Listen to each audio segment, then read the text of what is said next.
semua, jadi hari ini kita lagi ada di Monumen Rawagede. Ini adalah Taman Makam Pahlawan Sampurna Raga. Jadi di sini adalah makam-makam para korban tragedi pembantaian di Rawagede. Dan ini adalah data peristiwa tindakan militer Belanda di Rawagede.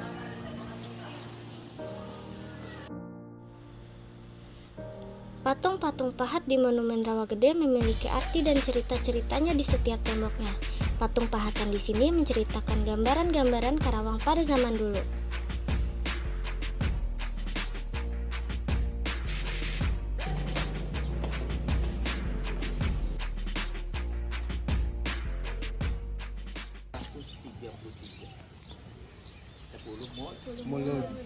Di sini kita bersama Bapak Sukarman, pengelola Tugu Rawagede. Ia menjelaskan semua hal yang berhubungan dengan Rawagede.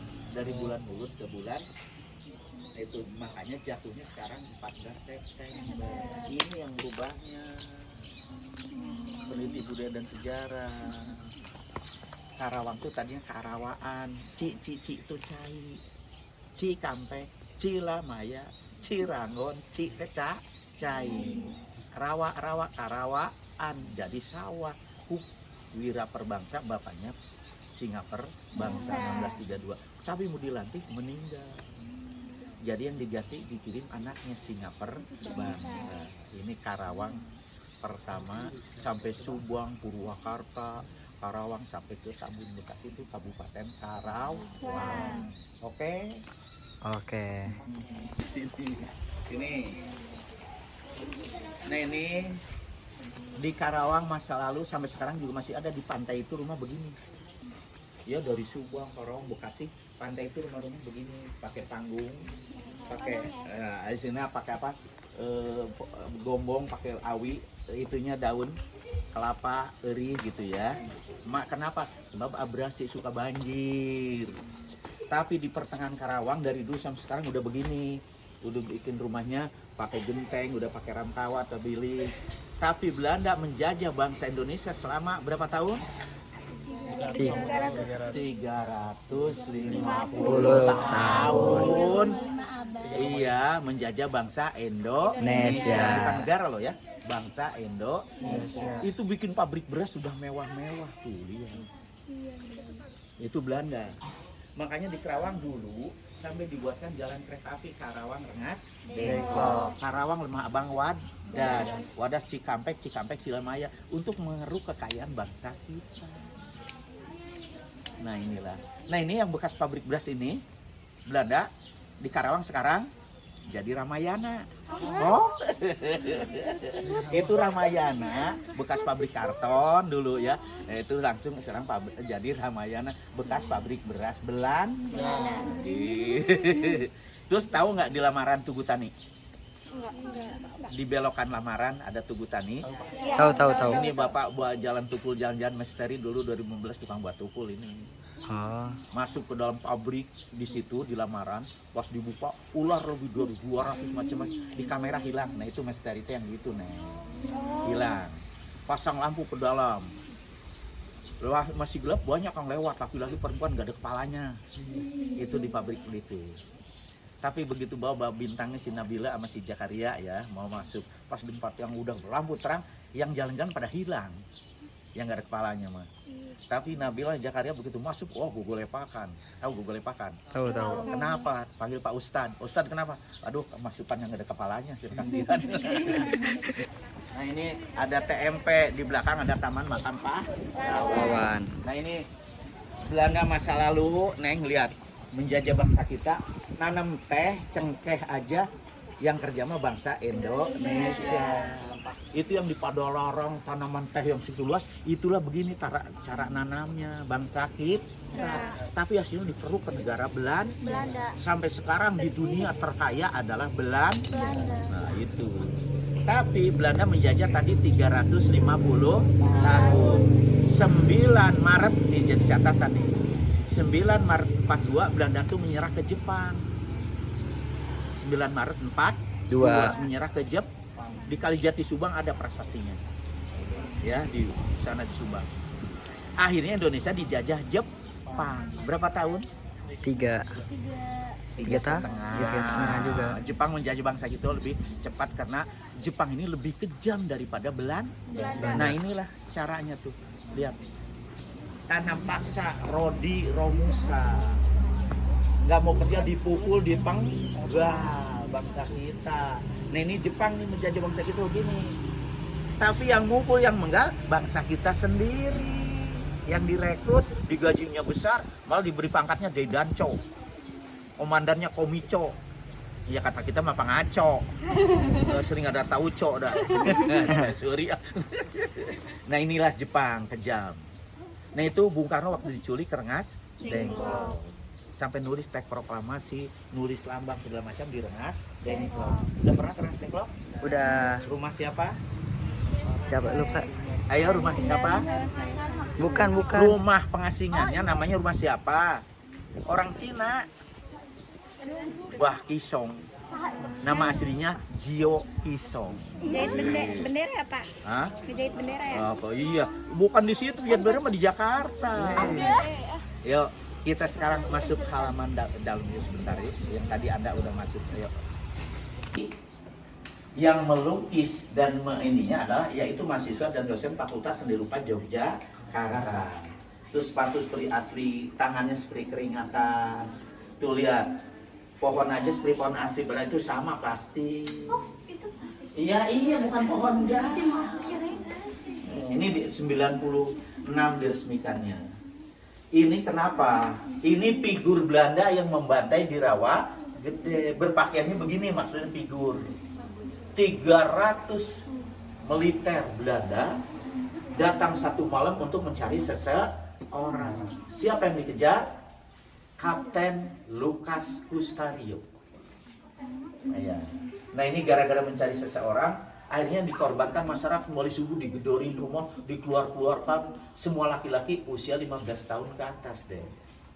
Dikumpulkan 30 orang, ditanya di mana Pak Lukas, tapi walaupun tahu bilang tidak tahu. Di mana markas pejuang di sini? Tidak tahu. Dibantai sekali nembak 30, 40 dari pagi sampai sore.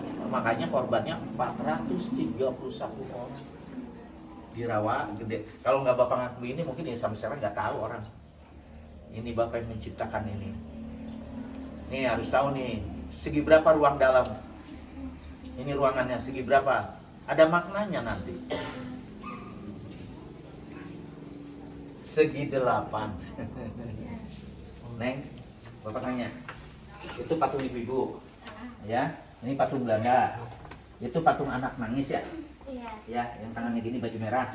Aku titip ke kamu. Kamu orang mana? Orang lari. Lari. Titip ya. Jangan masuk malam-malam sendirian ke sini.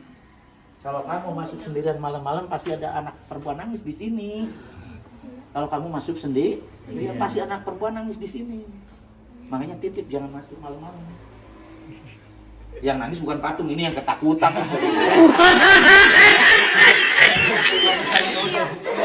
Angkotnya asup puting-puting dikunci gogorowokan. Kayak aku yang nangis. Ambil suri. Nah ini deh, potret-potret ini kalau 9 Desember. Tuh lihat, duta besar pada hadir di sini kalau 9 Desember peringatan peristiwa Rawa Gede. Ini duta besar hadir semua, pejabat segala macam. Nah ini kalau 9 Desember ramainya di sini. Nanti sebentar lagi di Desember kan, ya ahli waris semua datang. Nah ini gara-gara mencari seorang ini Kapten Lukas, nanti kita jelasin di sana ya. Oke, di luar sekarang. Mangga. Desember 47, 431 orang yang korban satu hari. Ini data korban peristiwa tindakan militer Belanda. Inilah kejadian di Rawa Gede. Ya mohon maaf, peristiwa 9 Desember 47, bapak ini ibunya baru nikah 6 bulan. Ibuku baru nikah 6 bulan, namanya Ibu Cawit. Tuh suaminya sebelah sana Oco ada nama Bito. Sebelah sana Oco ya. Itu suami ibuku baru 6 bulan nikah terbantai dijajarin. Ini suami uakku, namanya Wa Aci. Nikah tahun 44, 45 punya satu, 47 dijajarin lagi aja. Siapa namanya Nek? Itu uakku suaminya. Kotol. Kotol sana. Enggak ada N ya? Ini iya nama asli. Kotol tuh suami uaku. Punya anak 145 namanya Empong. Kenapa namanya Empong? Ya zaman Nipong ya. Gitu nama dulu mah. Namanya Empong. Masih hidup sekarang. Nah ini dulu makam ini dek di rumah masing-masing. Ibuku menggali kuburan sendirian pakai bedong, pakai golok. Uaku sendiri di pinggir rumah tuh. Sebab setiap rumah ada yang mayat 3, 2, yang ratusan. Siapa yang mau bantu? Laki-laki yang selamat ngabur takut Belanda datang lagi.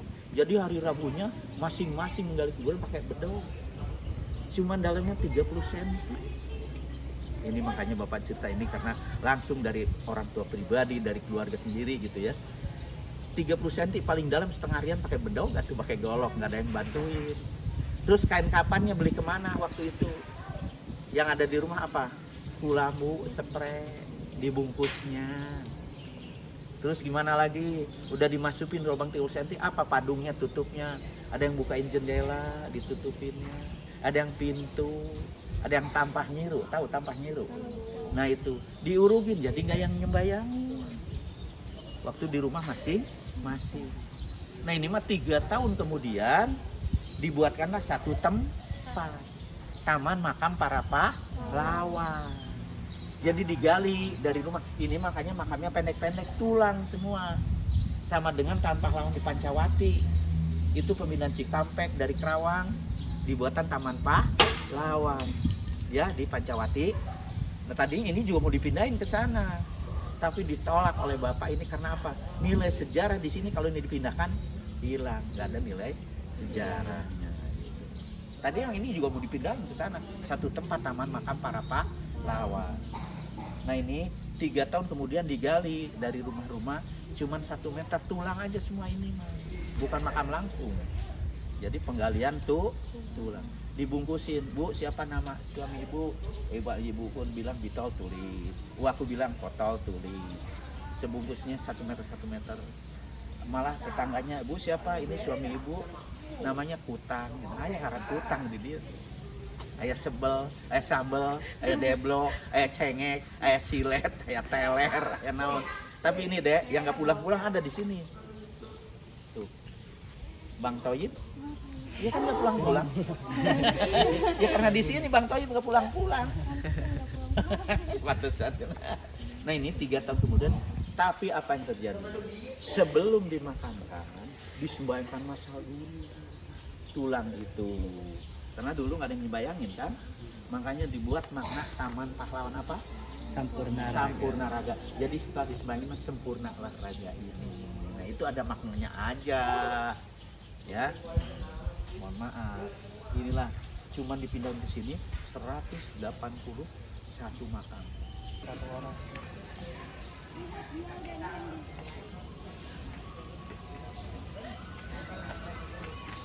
Berarti